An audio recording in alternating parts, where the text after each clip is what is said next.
developed between what I thought of as holy, what I thought of as sacred, and the everyday, the ordinary things of life.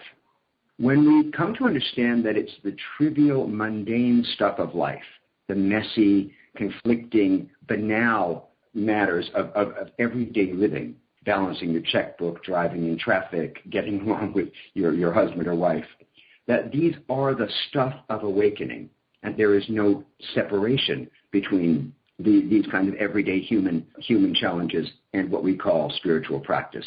Then we're on the track to integration and to making our daily lives grist for the mill of awakening.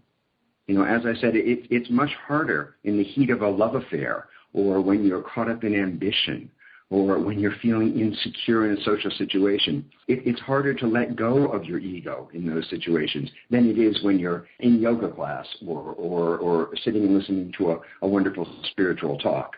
That can give you a false sense of awakening.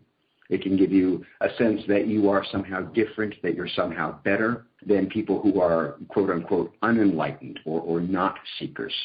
What I realized is that the judgment that I had toward the people in my life who were not on a path was absolutely antithetical to what spirituality is about.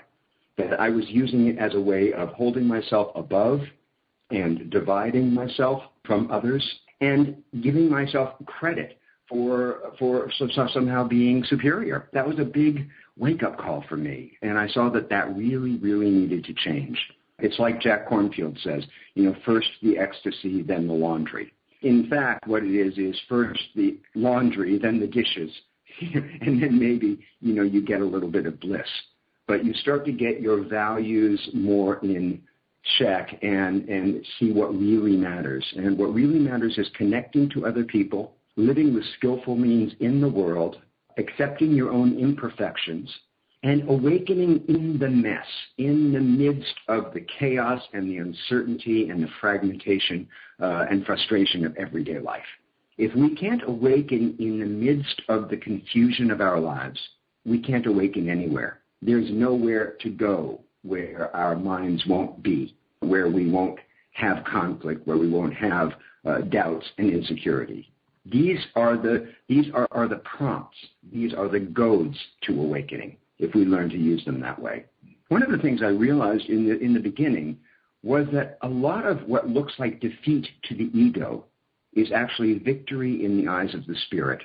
What I mean by that is giving in when you want to fight, accepting what's offered instead of grabbing for more, staying still instead of running away when someone threatens you or when someone offends you. I understood that spirituality in the world is actually diametrically opposed to what we're taught to be in a triumphalist, aggressive, materialist culture. What we're taught is strength in a culture that's about capitalism and that is about being the best you are and just do it and be number one. It has nothing to do with spirituality. So that what would feel like defeat to my ego was actually growth for my spirit. So it's living with that paradox and learning to not listen as closely or as obediently to the voices of the ego, and allowing yourself to surrender to a different way of being, a different way of hearing and seeing, a different way of connecting.